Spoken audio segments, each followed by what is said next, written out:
지난주에요. 씨 뿌리는 비유에서는 4종류의 밭이 있었죠. 그리고 그 모든 땅이 공평하게 말씀의 씨앗을 뿌림 받았습니다. 씨의 종류와 씨의 질은 동일했어요. 다른 것은 땅의 종류가 달랐죠. 이 4가지 밭이 이 4가지 밭의 질이 다른 겁니다.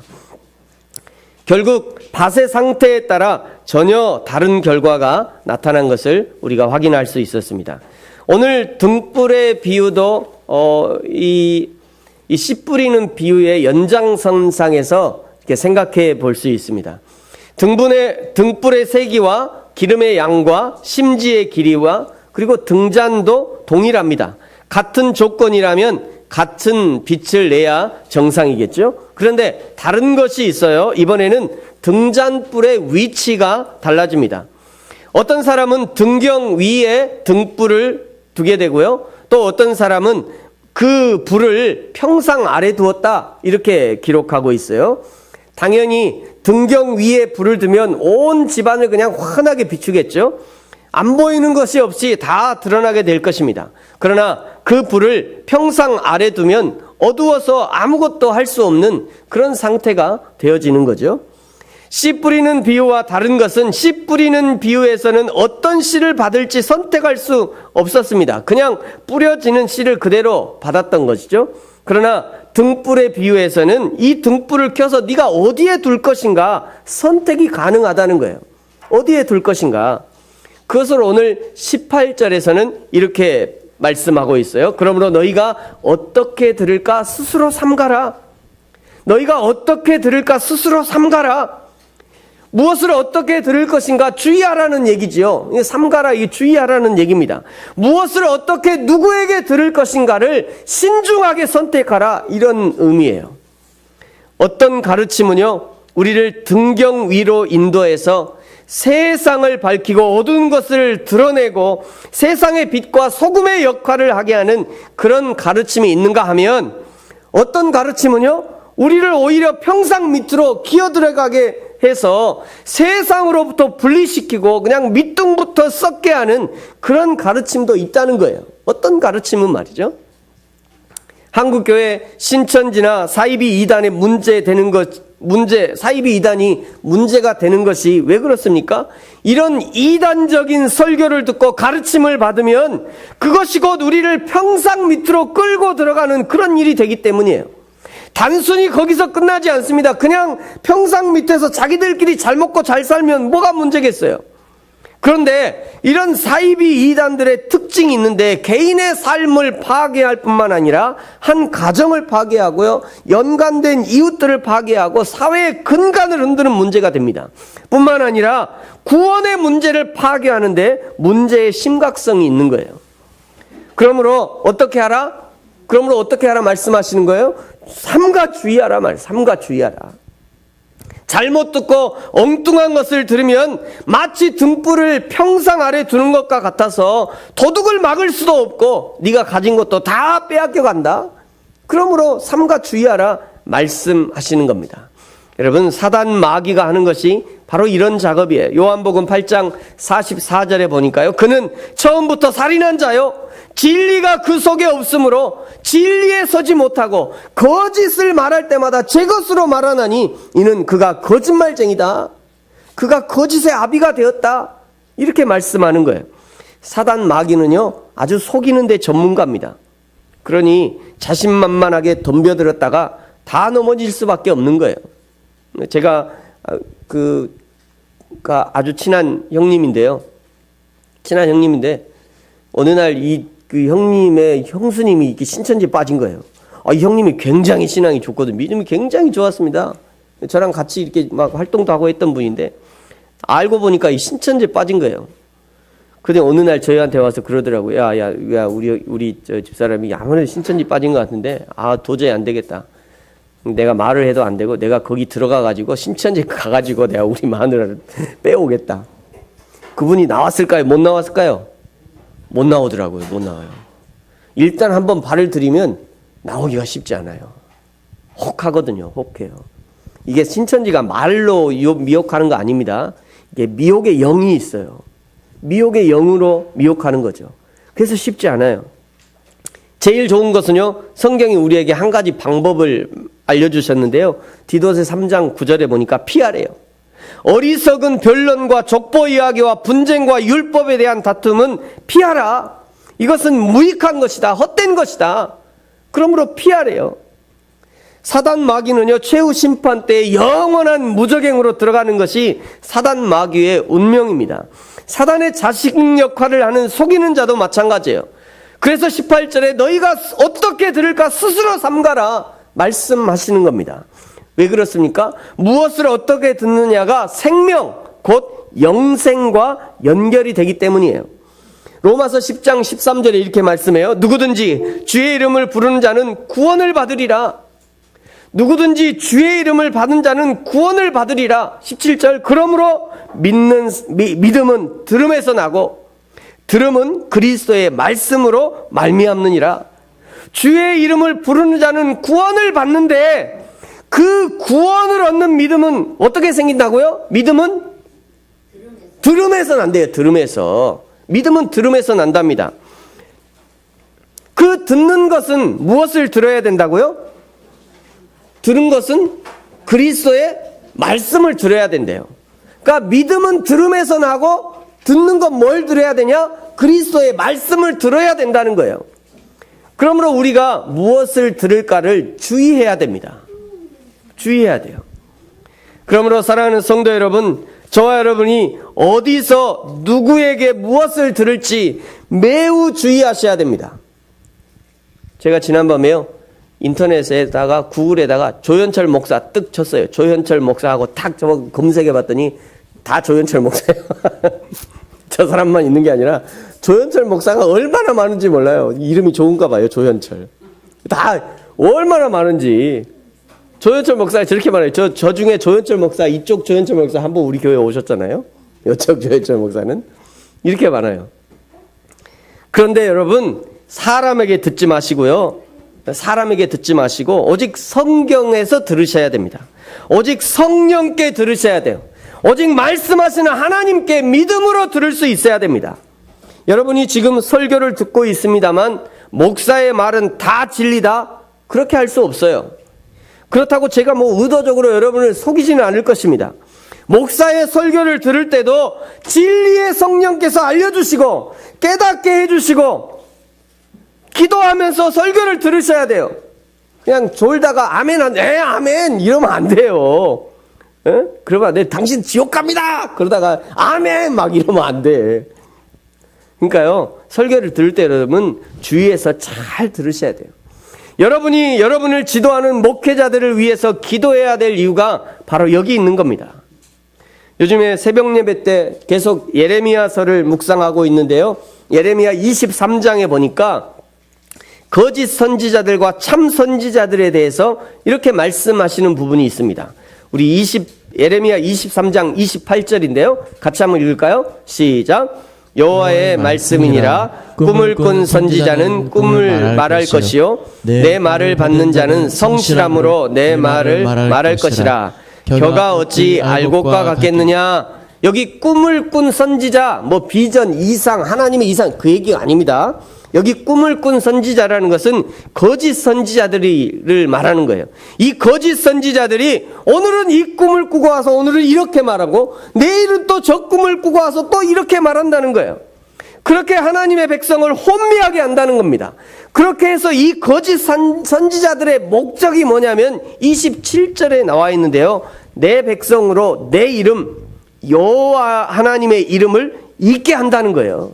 거짓 선지자 사단 마귀가 하는 것이 바로 이런 짓이에요. 그러나 참 선지자, 내 말을 받은 선지자는 어떻게 하나님의 말씀을 전달한다고 합니까? 성실함으로 전달한대요. 성실함으로. 그러니까 참 목회자라면 하나님의 말씀을 성실하게 원뜻대로 가공하지 말고 하나님의 마음과 심정을 그대로 백성들에게 전달할 수 있어야 돼요. 그러므로 교회를 지도하는 목회자들이 잘 가르칠 수 있도록, 정확하게 가르칠 수 있도록, 하나님께로부터 위탁받은 복음을 잘 전달할 수 있도록 성경만 가르쳐도 부족한데 세상적인 철학이나 예화로 설교를 채우지 않도록 여러분 기도해 주시고요. 그리고 성도들이 분별을 가지고 들을 수 있도록 기도하셔야 하는 겁니다. 19절부터는요, 예수님의 어머니와 동생들에 대한 말씀을 잠깐 해주셔요. 예수님이 공생애를 시작하시면서 늘 제자들과 함께 다녔고요. 8장 1절에 보면 각 성과 마을에 두루 다니면서 하나님의 나라를 선포하고 복음을 증거하는 사역을 했기 때문에 정작 본인의 집에는 잘 들어가지 못했던 것 같아요. 지금이야 연락할 수 있는 방법이 있으니까 뭐 금방 어디 있나 이렇게 파악하겠지만 당시에는 하나님의 일을 한다고 집 나간 예수라는 큰아들 말이죠. 마리아 입장에서 하나님의 일 한다고 집 나간 이 예수라는 큰아들이 이게 죽었는지 살았는지 파악도 안 되고 연락도 안 되고 어디 갔나, 오늘 동해 번쩍 서해 번쩍 하니까 어디 갔나 알 수 없었겠죠. 그래서 예수님의 육신의 어머니 마리아와 육신의 동생들이 예수님을 찾아왔던 거예요. 어머니와 동생들이 왔다고 하는 이 제자의 보고를 듣고 예수님께서 대답하시는 것이 21절입니다. 자, 오늘 21절 같이 한번 읽겠습니다. 시작. 예수께서 대답하여 이르시되 내 어머니와 내 동생들은 곧 하나님의 말씀을 듣고 행하는 이 사람들이라 하시니라. 아멘. 예수님의 참 가족은 하나님의 말씀을 듣고 행하는 이 사람들이다. 저와 여러분이 나는 하나님을 믿고 예수님을 믿으니 당연히 나는 예수님의 가족이지, 나는 당연히 천국의 백성이지, 나는 당연히 하나님의 나라에 들어갈 거야, 나는 구원받은 백성이야 라고 주장하기 전에 먼저 나에게 하나님의 말씀을 듣고 행하는 행함이 있는지를 살펴야 될 거예요. 믿음이 있으면 행하게 되니까요. 근데 행함이 없다는 것은 믿음이 없다는 증거일 수도 있습니다. 이걸 여러분 잘 생각하셔야 돼요. 여러분 광주역에서 서울 가려고 서울 가는 KTX 표를 송정에서 샀어요. 광주에는 KTX가 없어갖고 그냥 광주에서 사면 좋은데 송정에서 KTX를 샀어요. 표가 있어 나에게. 표가 있으면 표를 가지고 그 KTX 서울 가려면 어떻게 해야 되죠? 송정 가서 기차를 타야 될 거 아니에요. 그게 믿음인 것이고 행함인 것이에요. 그러니까 믿음으로 샀어. 그 가려면 KTX 타야 돼요. 근데 나 표 샀으니까 서울 가겠지 뭐. 표만 사면 서울 가나요? 아니지. KTX를 타야 가는 거예요. 그게 비슷한 겁니다. 내게 믿음만 있으면 되는 게 아니라 믿음이 있으면 그것을 내가 실제로 믿고 있다는 것을 행함으로 드러낼 수 있어야 돼요. 그것이 믿음인 거예요. 나는 성경에 기록된 모든 것을 다 살아내지 못하지만 그래도 이것 하나만큼은 한다. 나는 이건 한다. 다 못하지만 그래도 나는 이거 하나는 해. 그렇다면 여러분은 분명 예수님의 가족임이 분명합니다. 하나라도 하면. 그렇죠? 하나라도 하면 분명해요. 그런데 그거 하나로 만족하지 말아야 돼요.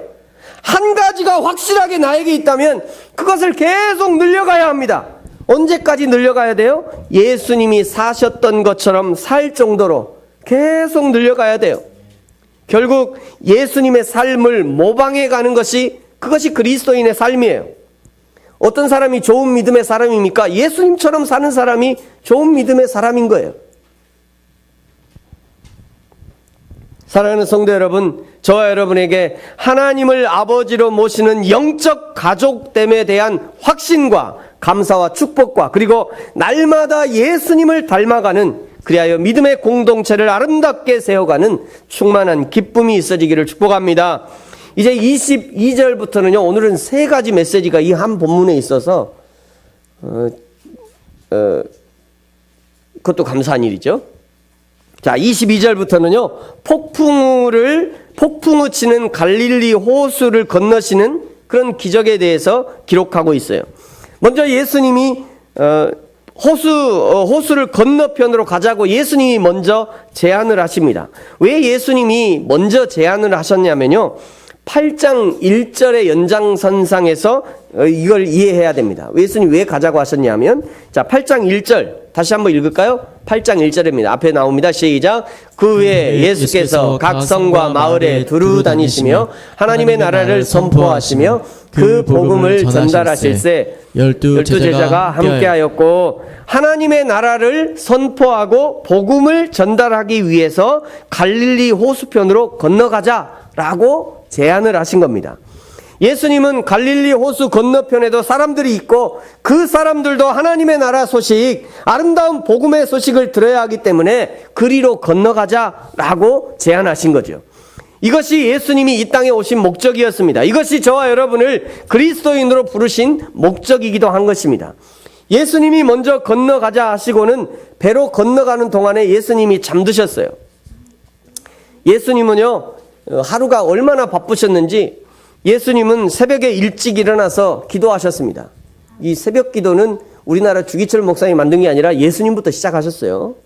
뭐 어떤 사람은 뭐 주기철 목사님이 뭐 새벽 기도를 만들고, 주기철 목사님 또 전적이 또 다른 이방 종교에 있다가 목사 되신 분이라, 그분이 새벽에 이방 새벽에 우상을 만나는 습관이 있어갖고 이분이 목사가 돼서도 새벽에 일어났다, 뭐 이런 주장도 있어요. 근데 예수님이 새벽부터 기도하셨어요. 예수님이 새벽에 일찍 일어나셔서 기도하시고 하나님 만나신 거죠. 저는 그래서 우리 한국교회 새벽 기도의 그 뿌리가 저 예수님께 있다고 생각합니다, 저는. 그래서 예수님이 새벽에 일찍 일어나서 기도하셨고요. 그리고 여러 마을을 돌아다니시면서 여러 마을에서 복음을 전하셨죠. 그리고 마을을 옮기시면서 치유가 필요하신 사람들, 필요한 병자들은 또 치유하기도 하셨어요. 그렇게 부지런히 움직이시다가 잠시 틈만 있으면 예수님의 육신을 쉬어줘야 하는 그런 연약함이 예수님께도 있었던 것입니다.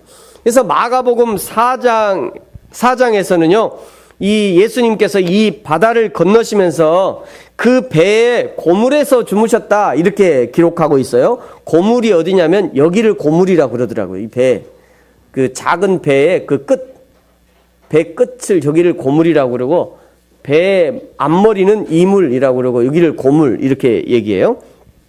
이게 예수님께서 바다를 건너가시는 그때 마침 광풍이 일어납니다. 광풍, 미칠 광자에다가 바람풍자. 참 한자를 잘 뒀었어요. 미칠 광에다가 바람풍자. 바람이 미친 거죠. 미친 바람이 분 겁니다. 물이 배에 들어오게 되고요, 위태하게 되었다고 표현하는 것을 보니 거의 침몰 직전이었던 것 같아요. 뒤집어질 위험한 순간이 된 것입니다. 그런데도 예수님이 그 배의 고물에서 너무도 깊이 잠이 드셨어요. 너무도 깊이 잠드신 거죠. 이 그림을 보니까 이 그림은 아무래도 잘못 그린 것 같아요.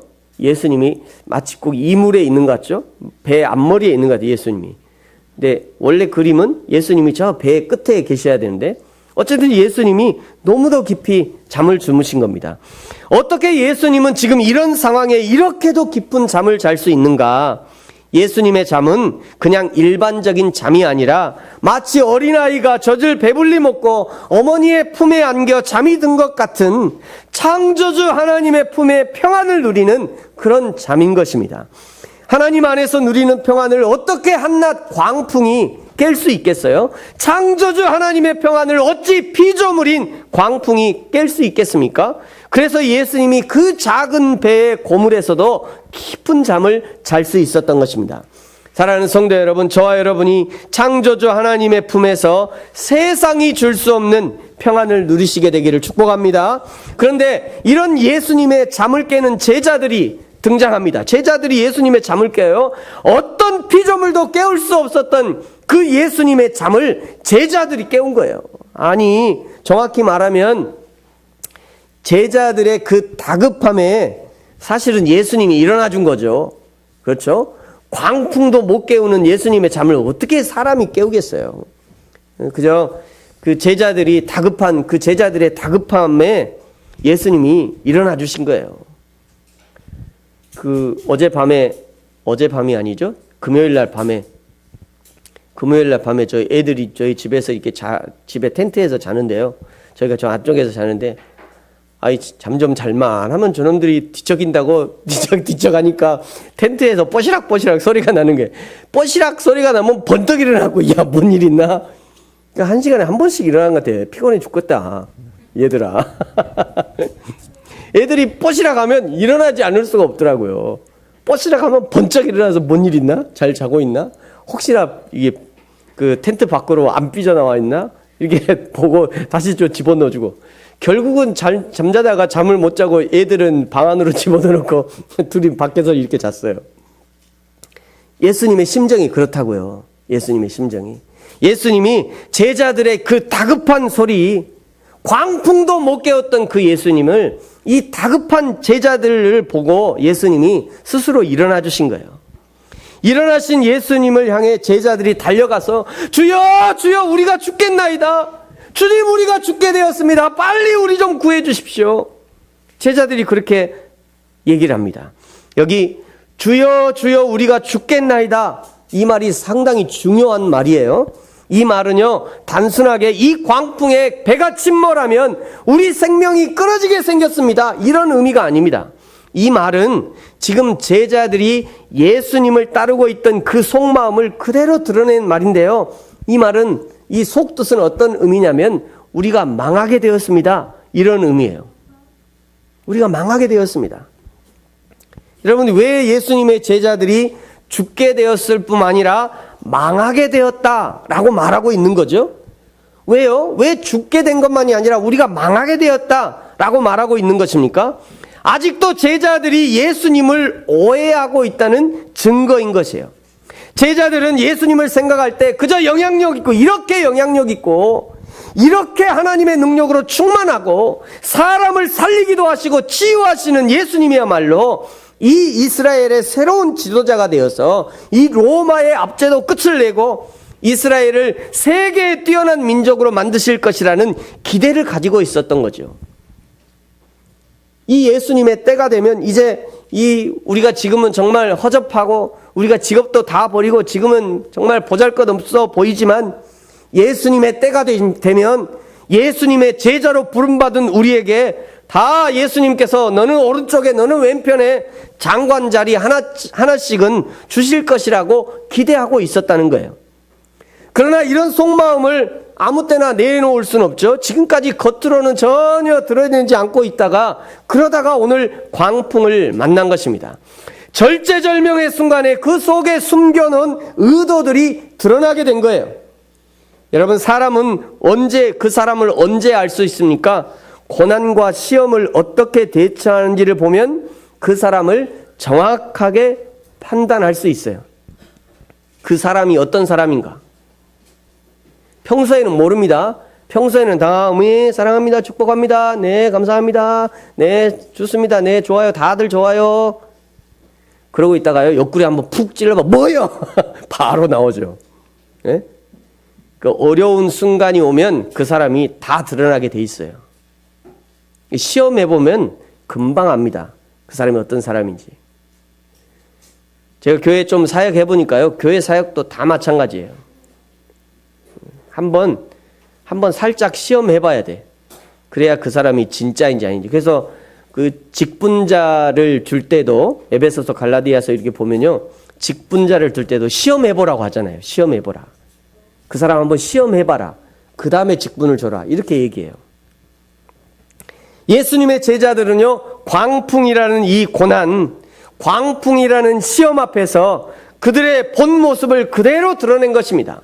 주여 주여 우리가 망하게 되었나이다. 여러분이 예수님을 따르는 이유는 무엇입니까? 혹 아직 드러내지 않은 속마음이 따로 있는 것은 아닙니까? 어떻게든 우리 자식들, 우리 집안 예수님 잘 붙들고 잘 되고 잘 먹고 잘 입어서 그렇게 되고 싶어서 예수님을 따르고 있지는 않습니까? 우리가 오늘 예수님을 믿고 따르는 의도를 잘 생각해 보아야 돼요. 잘 생각해 봐야 합니다. 자신들이 망하게 되었다고 다급하게 예수님을 깨우는 제자들을 위해서 예수님이 일어나서 먼저 바람과 물결을 꾸짖습니다. 여기 꾸짖는다라고 하는 이 말은 나무란다는 그런 말이 아니라 조용히 타일렀다, 이런 의미예요. 예수님이 지금 미쳐 날뛰는 바람과 바다를 향해서 야야 얘들아 좀 조용해라. 아 너한테 말고 예수님이 너 어디 순간 좀 찔렸구나. 예수님 말이죠. 바람과 바다가 막 광풍 치는 바람과 바다를 향해서 야야 얘들아 좀 조용히 좀 해. 예수님이 그러셨던 거예요. 그러자 그냥 그 한순간에 바람과 물결이 잔잔해집니다. 당연하죠. 예수님이 하나님이시니 창조주 하나님이 잠잠하라 말씀하시는데 그 어떤 것이 잠잠하지 않을 수 있겠습니까? 여러분 인생의 풍랑이 일거든 조용히 예수님께 가십시오. 도무지 내 힘으로 할 수 없는 일이거든 예수님께 도움을 요청하시기 바랍니다. 뿐만 아니라 이 일이 앞으로 어떻게 될지 가늠이 안 되고 두렵고 떨리거든 예수님께 도움을 요청하시기 바랍니다. 그러면 그 광풍을 잠잠하게 하셨던 그 예수님이 저와 여러분에게도 언제든지 도움의 손길을 내밀어 주시는 겁니다. 바람과 파도를 잠잠하게 하신 후에 제자들을 향해서 말씀하십니다. 우리 25절 저 굵은 글씨만 같이 한번 읽죠. 시작. 제자들에게 이르시되 너희 믿음이 어디 있느냐 하시니 아멘. 같은 사건을 기록한 마태복음에서는요. 어찌하여 무서워하느냐 믿음이 적은 자들아 이렇게 말씀하셨어요. 마가복음에서도 똑같은 기록이 있는데요. 마가복음에서는 어찌하여 믿음이 없느냐 이렇게 기록하셨는데 오늘 누가복음에서는 너희 믿음이 어디 있느냐 이렇게 말씀하셔요. 이 말은 원어적으로 살펴보면 너희 믿음이 무엇이냐 이런 의미입니다. 너희 믿음이 도대체 뭐냐? 또 뿐만 아니라 너희 믿음이 무엇인지 내가 점점 궁금해진다. 이런 의미예요. 예수님이 제자들에게 하시는 겁니다. 너희 믿음이 도대체 뭐냐? 너희 믿음이 있다고 그러는데 그 믿음이 도대체 뭐냐? 그 믿음이 뭔지 내가 점점 궁금해져. 예수님이 제자들에게 하시는 말씀이에요. 오늘 예수님이 찾으시는 그 믿음이 어떤 믿음인가? 갈라디아서 2장 20절에 예수님이 찾으시기 원하시는 믿음이 무엇인지 확인해 볼 수 있는데요. 갈라디아서 2장 20절 같이 한번 읽습니다. 시작. 내가 그리스도와 함께 십자가에 못 박혔나니 그런즉 이제는 내가 사는 것이 아니요 오직 내 안에 그리스도께서 사시는 것이라. 이제 내가 육체 가운데 사는 것은 나를 사랑하사 나를 위하여 자기 자신을 버리신 하나님의 아들을 믿는 믿음 안에서 사는 것이라. 아멘. 여기 하나님의 아들을 믿는 믿음 안에서 이 부분은요. 원문에는요. 하나님의 아들의 믿음 안에서 이렇게 되어 있습니다. 하나님의 아들의 믿음 안에서. 그러니까 우리에게 있어야 할 믿음은 하나님의 아들의 믿음이 있어야 되는 하나님의 아들의 믿음이 우리에게 있어야 되는 예수님이 소유하시던 그 믿음이 우리에게 있어야 된다는 거예요. 우리가 가져야 할 믿음은 한 사람 구원하기 위해서 기꺼이 자기 목숨을 버리신 하나님의 아들 예수 그리스도의 바로 그 믿음이 우리 안에 있어야 된다는 거예요. 우리가 가져야 될 믿음은 그저 나 한 사람, 우리 가족, 우리 자식들이 잘되고 복받는 그런 믿음이 아니라 하나님 아버지의 뜻이라면 내 생명이라도 아낌없이 십자가에 내어놓는 바로 그 예수님의 믿음이 우리 안에 있어야 한다는 거예요. 하나님의 아들의 믿음이 우리에게 있다면 그 광풍 한중간에서도 잠을 자셨던 예수님의 평안이 우리에게 있게 되는 것입니다. 하나님의 아들의 믿음이 있다면 비록 바람과 파도가 우리를 덮치고 배가 침몰하고 생명이 끊어지는 그 위험 앞에서도 평안을 누릴 수 있는 것이죠. 왜 그렇습니까? 예수님을 매단 그 십자가가 하나님의 사랑에서 예수님을 끊어낼 수 없었던 것처럼 그 예수님의 믿음이 나에게 있다면 바울의 고백처럼 사망이나 생명이나 천사나 권세자들이나 현재일이나 장래일이나 능력이나 높음이나 기쁨이나 다른 어떤 피조물이라도 우리를 우리 주 예수 그리스도 안에 있는 하나님의 사랑에서 끊을 수 없기 때문인 것이죠. 예수님이 제자들에게서 찾으시는 믿음이 바로 이 믿음인 거예요. 바로 이 믿음. 그래서 묻는 겁니다. 너희 믿음이 어디 있느냐? 너희 믿음이 어디 있느냐? 사랑하는 성도 여러분, 저와 여러분에게 바로 이 예수님의 믿음이 있어지기를 축복합니다. 바로 이 믿음이 있어야 바람과 파도 앞에서도 잠잠할 수 있는 것입니다. 설령 바람과 파도는 여전히 미쳐 날뛴다 할지라도 그 안에서도 나는 잠잠히 평안을 누릴 수 있는 거죠. 여러분, 우리 앞에서 광풍이 잠잠해지는 그것만 기적이 아니라, 광풍이 잠잠해지는 기적뿐만 아니라 광풍 앞에서도 평안을 누릴 수 있는 것, 그건 역시 우리가 누릴 수 있는 기적인 거예요. 두 가지가 다 기적인 거죠.